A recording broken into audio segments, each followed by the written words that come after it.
back to the class, everyone. We are up against Ben today in our third match of the second week. We're not doing so hot this season. We've only had, I think, 2 wins so far, so if we want to even have a possibility coming out of this with a positive number, we really have to start winning more. So hopefully this one will go well. Before we do open up and look at whatever we said on defense, and I'm kind of excited to see what's on defense, let's go over his roster real quick. It is kind of similar to ours. He's got about 193 more relic levels, pretty within reason to what we're used to. He does have Ray, of course. That's just going to be a given for the rest of life. As far as the Omicrons go, we do have, I believe, the dash one, and he doesn't. I always find this interesting because it always seemed like people had the exact same ones that I do, and then as soon as I kind of start deciding that dash wasn't great, a lot of people just don't have it. It has helped us a lot in offense. I don't regret it by any means, but it's definitely, if I had to pick one of my 7 to burn right now, it would probably be the dash one. That being said, his mods are pretty darn good. Like, he's got us beating all categories. Nothing. The plus 15s are a little atrocious. He's got 60 more than us, but overall not a huge advantage. So pretty much he's got everything going that we don't. But we've made it clear in the past that is not always the deciding factor. So go over my defense real quick. I did change up things significantly from last time. My opponent places like the only 2 Galactic Legends my last opponent didn't place, so that does change my strategy quite a bit. Same concept here. We still have pretty much all the teams trying to draw GLs. You can see we don't have GK here because we're gonna have GK in the back. And I really got to figure out my life with Datacrons because I have the Stunacron that I wanted to slap on gas this round, but I can't do it because Rex is Relic 3. And I mean, 2 Relic levels is a little bit hard, or it's a little bit easier to swallow than some of the rougher ones. That was the front wall. So coming into the back wall now, the teams is really where we want these things to hold. Like, I really want JMK to hold. He does have the Stunacron here, and along with that, we also have Lord Vader. So if he leaves his own JMK in defense, and he doesn't have the Stunacron, which I know he doesn't, and we're able to JML it, and then he's going to be in a lot of trouble. But that being said, it doesn't look like he actually has a JMK on defense. He's got gas, which we can pretty easily CLS this. There's no Stunacron there. And then this Ray team is actually really terrible. I'm going to use JML on it, but it's going to feel kind of bad. Like, maybe we don't. Maybe we see... Actually, let's do C armor versus that. Let's save JML for the back wall, because there's nothing... I think my armor is fast enough that we can get ahead, and there's no Datacrons to get for offense. How... Okay, good. All right, see, as long as she's not blistering offense, which she's not. She only has 1 offense primary. Yeah, C armor will work great there. That won't be hard at all. And every Lord Vader will just use her pretty classic SLKR Watt Night Sister thingamabob. So, top wall is actually kind of unimpressive. He's got Grand Inquisitor, but at the same time, we've seen that stronger Grand Inquisitors die pretty easily to Traya, like really easily to Traya. So we'll just Traya that. And then a lot of these don't look that threatening, like a Nute team. It's, yeah, I think we're going to have a fairly easy time. This is ultimately either going to come down to ships or efficiency. So, you know, big twist from what it usually is. But let's go ahead and find out. All right, here we go. So we're going to be starting off with our C armor versus the Ray. This is a pretty bad Ray comp, so we didn't really need to have any sides because our armor was going to go second, or at least I believe she was going to go second. Yeah, Scav was really, really close there, but I mean, it just doesn't matter. 2 stacks of Beskar is really all C needs. I'm very dumbly, I wasn't thinking. One time I did go for 3, and they ended up stunning armor or ability blocking her or something. Then she got whirlwind, and that was game over. So we take our 2 and call it good. This Ray also wasn't super high offense. I think she only had 1 primary along with the set. So at R8, she was pushing, I think, just barely 10k. So we knew we would pretty much be fine with that, especially because armor, different from Watt, also adds to your max health. We do just spring for the ult right here, just because I need the health steal a little bit more than I need the protection regen from the ult. So we are able to go ahead and annihilate, disintegrate, zap, I don't know how you want to call it, the 2 of those guys. That was pretty easy. Then we go ahead and link up the vets now, just to get some more protection off them. Go ahead and hit Ray to get off her Inspire, so she gets less offense when we keep getting turn meter from Lifeblood. And I mean, yeah, we're just kind of waiting this out. There's not a whole lot she can do. We do relink just to recover all of our protection from the Beskar there, which is nice. And then we go ahead and try to stay on Ray because I don't want to kill one of the linked guys because then I lose the link. And now it's just Ray. I think she gets ult here, but at the same time, when that's the only damage that she can get through, it's not that big of a deal. And I want to say the Datacron might have had health steal here. I can't remember now, but it doesn't matter. Shock doesn't care about protection recovery. So that battle went really sneaking well. Now we're gonna go ahead and take out their gas. We have CLS, and we haven't done this one in a minute just because of Datacron's been messing things up and people have been changing their defenses. But I mean, it works just as well as it always does. We shoot gas first, make him sit down, go ahead and pull their 5s out. We get Rex down immediately. We don't want to use the blind here just because it's kind of a waste of a turn. We go for the big hit. We make sure to get Arc down because Echo can kill himself. He has the AoE, which will call in several counters. And then once Gas, if you can get all the clones down before Gas stands back up, that's pretty much a guaranteed win. I mean, you can even win with Gas standing up and there being clones and you have to make him sit down again. But yeah, that was very, very comfortable. So now we get to go ahead and use our very normal SLKR counter to Lord Vader. It's very simple. Not honestly a lot going on here. It's new. We do just want to be careful to make sure that we have someone taunting when Maul goes berserk. So that was our mistake last time, and that honestly cost us maybe the whole match. But we do have zombie taunting now, so don't really have to worry about that. Crew ate the fracture. I do believe this opponent has the debuff reduction. I want to say they do. They have the debuff, gets them their cooldowns back. But it doesn't matter for SLKR. He loves it when the enemy team just stays at full health the entire time, so we can crit him more. So we do avoid using our revive right now with Daka just because Lord Vader's about to get his ult, and this is when he's going to start preventing revives from happening. We do go for our ult, and we're going to try to get lucky with a stun with Daka so that we get the double the amount of mastery. Unfortunately, SLKR goes before Daka, despite her being way closer in turn meter, just because he's so much faster. And I do make sure to stun first because I want double the amount of mastery on these next 2 hits rather than going for half the amount of mastery on the 3. So they pretty much just keep doing what they're doing. Really not a whole lot they can do. We try to bring back our other 2 guys now that Lord Vader has lost his ult. Because now if they kill Crew and Watt again, I mean, they just come back the same as always. We get both of them back this time. So this is an interesting turn of events. We get both Crew and Watt. Hoping they don't die because, you know, Lord Vader's got his ult again. I'm just trying to build as much mastery. And now that, you know, all the damage dealers and Thrawn are gone, really the only thing we have to worry about is this being a timeout. So I'm just trying, at this point, I'm trying to move as quickly as possible. One of the nice things was, though, Lord Vader's last ult was only Royal Guard, and Royal Guard had a ton of negative mastery. So he's now, you can see the triangle above his head. He's now working with negative mastery rather than positive. So he is going to be pretty easy to kill me, and the timeout probably just isn't going to happen. So yeah, we're still building up our damage there with SLKR trying to do it properly, and it worked. So now we have to beat this JTR team. This JTR team actually had the good resistance Datacron where they get a bunch of turn meter, but the AI just it is went right for Qui-Gon Jinn, which typically I kind of hate. But if Anakin can level the entire team in 1 hit, cool. Like, that's I'll take the banners, you know. 62 is probably better than what it would have been if everyone had lost health and Qui-Gon was still, or everyone had lost protection and Qui-Gon was still standing. So that went really well. So we get to the back wall, and there's actually a really complicated situation here. We only have 1 Galactic Legend, and they put down C, and our only Galactic Legend is JML. So I'm like, all right, I think we can troop with the SLKR. The Darth Revan was pretty fast. He was about 350. I really don't like this split. I don't like the Darth Revan with SLKR thing. Because even with Darth Revan at 350, our Piet still moves first. I guess maybe with Malik in here, this is better. But at the same time, our opponent had Malik sitting with C. I would like to have used JML here, but like I said, we need JML to beat C, which is a terrible, terrible counter, but it's really our only option. So Darth Revan does end up getting a turn there. He is forced to hit our Dart Trooper, though, which isn't that big of a deal.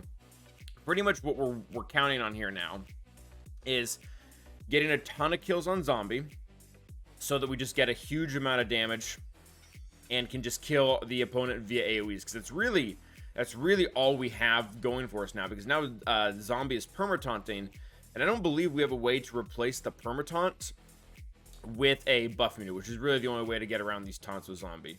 We do make sure to get days on Daka, because her gaining turn meter is pretty much the only thing that can catch up with us as long as we keep killing zombie. And I'm not using the AoEs quite yet. Well, I guess I am here. But I wanted to specifically get zombie to a point where she was so weak that we could anyone could kill her with a basic, and we wouldn't have to worry about SLKR just getting a turn. So we got 2 armor shreds on her now. Her health is pretty low.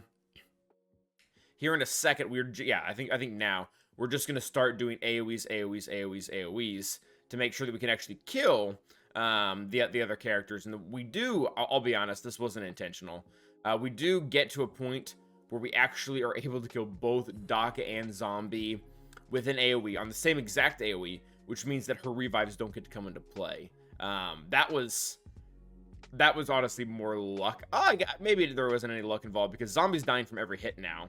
And so the hit that she dies from is also going to be the hit that Daka dies from. And then we get to punch our way through SLKR. So that was pretty stinking cool. I won't lie. I enjoyed that immensely. Now we have to go against C. And again, this is not a good counter. Don't do this if you don't have to. Unfortunately, we had to do this. This is the only thing that we had that could take down C, at least with Malik. Like, we had Grievous and we had Wampa, but their success against C with Malik is not good at all. It's like Wampa just flat out dies, and then I think GG has like an 11% win rate or something really low like that. So this is kind of what we have to do. I think we did play it really well though. So we increased cooldowns on C immediately. I probably should have tried to land the ability block, although I don't think it would have mattered, because when we killed him, he would have cleansed. So yeah, never mind. But one of the things we tried to do was delay him linking. We already had 1 character dead, almost 2. So that's good, because once he gets his ult, if anyone else is still alive, you're pretty much done for. And the other thing that we're really trying to focus on doing is not calling in the characters that are linked, because that just gives C his ultimate so much faster. So you can see here we're calling in pretty much everyone that isn't Jedi Master Luke and Grandmaster Yoda there. Primary Jedi Knight Luke, just because he won't get feared also off of Malik. And I almost wanted Jedi Master Luke to get killed here, just because we would lose the link, and then C would just never get ult, and we could destroy him. So yeah, C is about to get ult here, which is unfortunate. We do get our own, which is a nice boost in damage for us. But now I'm like, okay, so if we just keep increasing his cooldowns and keep ability blocking him, he's not gonna get out of this. Like, he's probably just gonna die. So as you can see, we end up doing just that. Grandmaster Yoda does almost just eat it there. And takes a few more turns than I would like, but C's ultimately dead, and we get a 63 on him. So, again, not a great counter, but if you have to do it in that situation, take it. So now we have Wampa, or I wanted to use Wampa, and this is the only team that Wampa could beat. The rest of them had, like, Tenacity Down and stuff like that.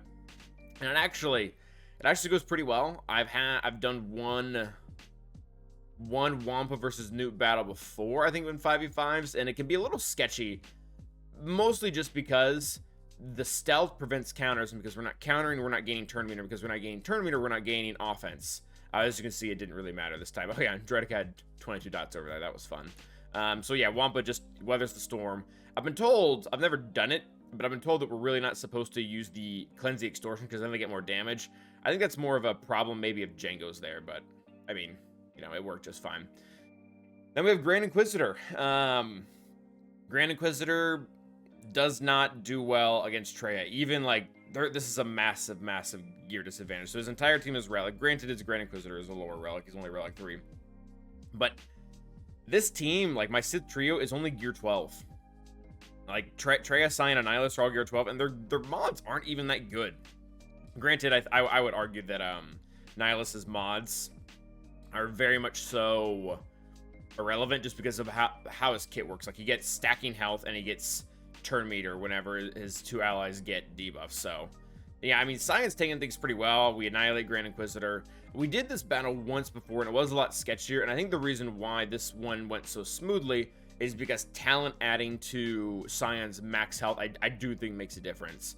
It could also be that Second Sister isn't doing as much damage as 8th, but I don't know if that's true. So yeah, like I said, this goes really stinking well. I mean, from the second we had Grand Inquisitor annihilated, it was pretty much over. 5th Brother doesn't have the damage to take everyone out. Even even if it just comes down to, oh yeah, then Talon just goes in and kills everyone. That's also pretty cool. She gets kills on half of them, and now we're just pretty much waiting for the Annihilate. And there it is. They go down 60 banners. Not the best, but at the same time, I'll take it. So now we're going to go ahead and use our Bad Batch and Shock versus this crew team. So this crew team does have the First Order TIE Pilot Omicron, which is not very good. But we took in Shock, and Shock really does do a lot for Bad Batch as a 5th, especially for teams that go 2nd. However, Sith Trooper cleansing that healing immunity in days, that was really, really, really bad. Because they're doing a lot of damage here. And we really need the 2-turn stun to land. Luckily, we do land it on most of them. And from here, we're able to take out both Lobster. Well, really the whole team. Pretty much just crew standing. And then from here, the name of the game is just banner recovery. So if we withhold using the healing immunity on crew, we can just drag this battle out long enough for Shock to be able to get full health and protection on herself. And granted, I was a little dumb here. We kept using Shock's basic when we could have been using Shock's, I think it's her middle ability to give speed up to herself so that she could be getting back to returns quicker to be able to use the heal, because she's the only one who can really heal herself on this team, at least as far as I know. So yeah, we could have been doing that and we weren't, but at the same time, I mean, I think this only takes an extra minute to get her back to full health and protection. Keep getting the stuns on crew, making sure he doesn't, wreak any havoc, which he's really not going to. I mean, once our team has 3 stacks of translation, they get through their specials pretty darn quickly. Yeah, I think we have one more turn on Shock to go, and she'll be full protection. And then, I mean, as soon as that happens, we can immediately just put healing immunity on crew, and he just dies. So yeah, we got full protection there, healing immunity, and then very next turn, just we use the mass assist, and he just dies very easily.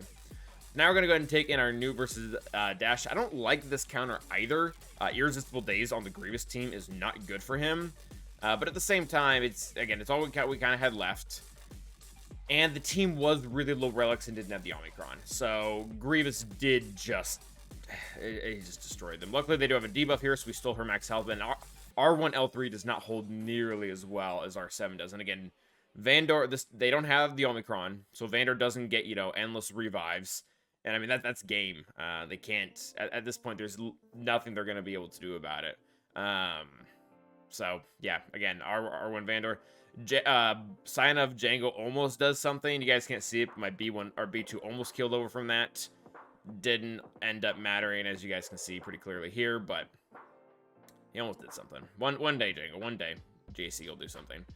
Then we take in our Aura versus this, and this team I was a little afraid of just because there's like 3 good damage dealers on this team, Django, Boba, and Bam. We take in our Aura because, we're going to get stuck behind a pre-taunt, so we can't take Bosk.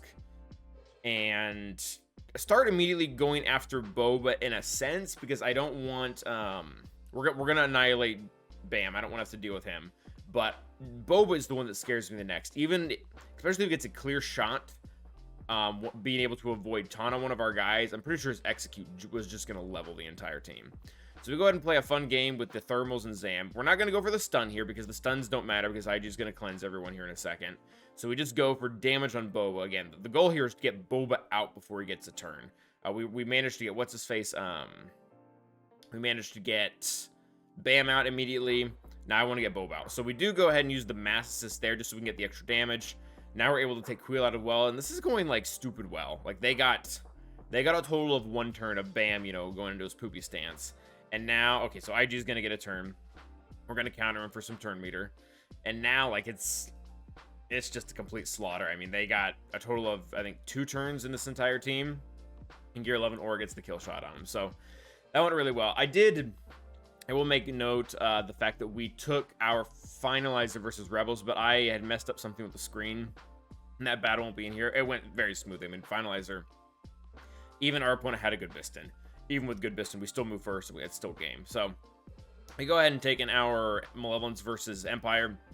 This counter works every single time. It is always very messy. You guys can see Hyena is dead within like 30 seconds. However, we're able to do the same exact thing to their tank within about, 10 more seconds. And then Vader's gone on top of that.